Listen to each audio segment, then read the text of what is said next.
Hello friends, आज हम आपको एक ओलंपियाड का एक अनसॉल्वेबल क्वेश्चन करके दिखाएंगे। एक बहुत ही हाई लेवल मैथमेटिक्स वाला क्वेश्चन है। चलिए स्टार्ट करते हैं। कह रहा है solve find the value of X and Y. नियम ये कहता है कि जितने वेरिएबल आपको निकालने हो उतनी ही इक्वेशंस दी होनी चाहिए। अब एक्स और वाई दो वेरिएबल्स है ना, तो आपके पास दो इक्वेशन होनी चाहिए। लेकिन यही मजा है ओलंपियाड के क्वेश्चंस का कि आप देखो सिंगल इक्वेशन को यूज करके दो वेरिएबल्स का वैल्यू निकाल लोगे। देखो किस तरह से।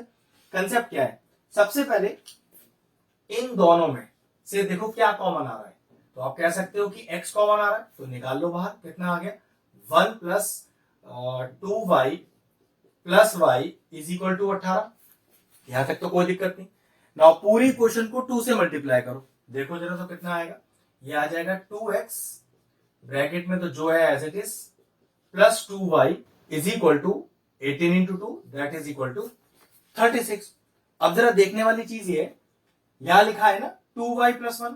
अब यहां सिर्फ 2y लिखा है, सोचो कि यहां प्लस 1 और होता तो नहीं है ना, तो बना लेते हैं। वो कैसे, दोनों साइड प्लस 1 ऐड कर देते हैं। तो कितना आ गया 2x 1 plus 2y plus 2y plus 1 और प्लस 1, मतलब एक 1 इधर भी जोड़ दिया एक 1 उधर भी जोड़ दिया, तो कोई तो फर्क पड़ा नहीं।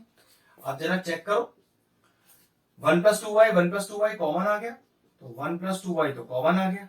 बचा क्या, 2x प्लस 1, 2x प्लस 1 और ये वैल्यू कितनी आ गई, ये आ गई 37। अब इस 37 को मैं कितने तरीकों से लिख सकता हूं भाई, मुझे लगता है 37 तो एक प्राइम नंबर है, तो 37 को सिर्फ एक ही तरीके से लिखा जा सकता है, 37 इंटू 1। मेरे ख्याल से और कोई दूसरा तरीका ही नहीं है। तो बस क्या करना है अपने को, लॉजिक बता देता हूं।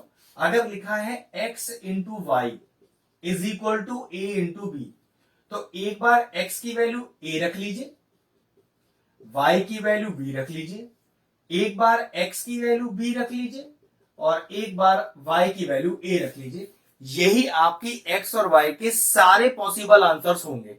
तो इसी तरह से मैं क्या करूंगा, पहले इस वैल्यू को 37 रखूंगा, मतलब 1 plus 2y is equal to 37। तो फिर कह सकते हैं कि 2x plus 1 is equal to 1, या फिर 1 plus 2y is equal to 1, 1 plus 2y is equal to 1। तो कह सकते हैं कि 2x plus 1 equal to 37, 2x plus 1 is equal to 37। यहां से हम x और y की ऑल पॉसिबल वैल्यूज निकाल लेंगे।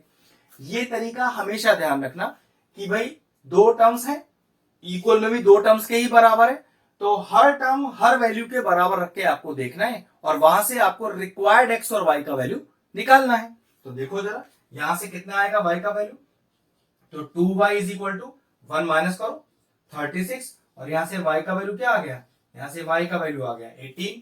तो फिर x का वैल्यू क्या आएगा, यहां से चेक करो, 2x is equal to 1 minus 1 0 और x का वैल्यू 0। तो पहला सेट जो आया x और y की वैल्यू का, वो आया कि जब x की वैल्यू 0 है तब यहां y की वैल्यू 18 है। इसको मैं एक बार क्रॉस चेक भी कर लूंगा अपने सॉल्यूशन में, मतलब वेरीफाई करके भी देख लूंगा। अब जरा यहां से दूसरी वैल्यू निकालते हैं। अब यहां पर 1 प्लस 2y बराबर 1 है, तो 1 को उधर लेके जाओ, तो 2y इज इक्वल टू 0, क्योंकि 1 माइनस 1 0 हो जाएगा।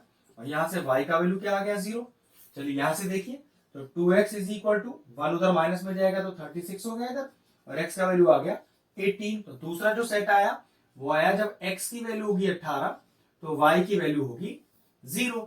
अब एक बार चेक कर लेते हैं, ये जो दोनों सेट आए हैं मेरे पास x और y की वैल्यू के, उसमें से कौन सी वैल्यू मेरे क्वेश्चन को सेटिस्फाई कर रही है।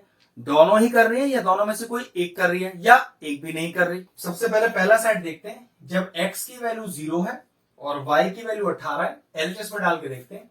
तो x plus 2 into X into 18 plus 18, तो हो गया 0 plus 0 plus 18 is equal to 18। मतलब आपके एलएचएस में वैल्यू डालने पर आरएचएस 18 आ गया ना, तो जो पहला सेट है एक्स और वाई का वो बिल्कुल करेक्ट है, मतलब ये बिल्कुल वैलिड वैल्यूज है। चलिए दूसरा सेट डाल के देखते हैं क्या वो भी अपने आंसर में आएगा कि नहीं। तो x इज 18 प्लस 2xy, तो 2 इंटू 18 इंटू 0, क्योंकि y का वैल्यू 0 है, प्लस y, ठीक है। तो ये हो गया 18 प्लस 0 प्लस 0 18, फिर आरएचएस मैच हो गया। इसका मतलब ये हुआ कि दोनों जो x और y के सेट आए हैं मेरे पास वैल्यूज के, वो दोनों के दोनों हमारी गिवन इक्वेशन को सेटिस्फाई कर रहे हैं, तो दोनों ही मेरे आंसर हैं। तो therefore value of x is equal to 0, y equal to 18 and x equal to 18, y equal to 0। Question finish हुआ, वीडियो फिनिश करते हैं।